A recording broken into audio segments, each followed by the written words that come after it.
Hey y'all, my name's Adrian Despres, part of Forge Ministries. I'm one of the itinerant speakers.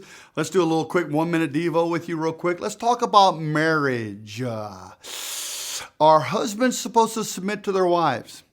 Now, a lot of people know the verse, wives submit to your husbands. But do you know the verse before that? The verse before that, verse 21 says, submit to one another out of reverence for Christ. Then it goes on to say, wives, submit to your husbands. Now, submission, wives, doesn't mean lower or lesser. It just means you take your gifts, offer them to your husband, and say, let's change the world. The next passage, I think, is even more difficult than submission is.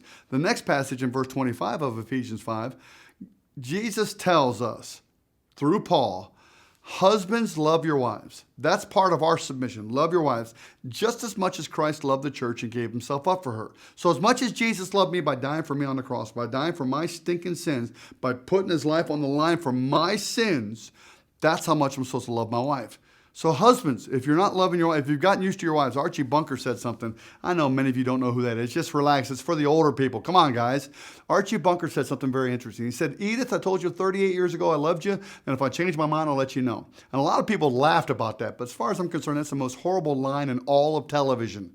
Because my wife, listen, she deserves to be honored. I'm supposed to love her. And how I view my wife and treat my wife is exactly what I think about Jesus.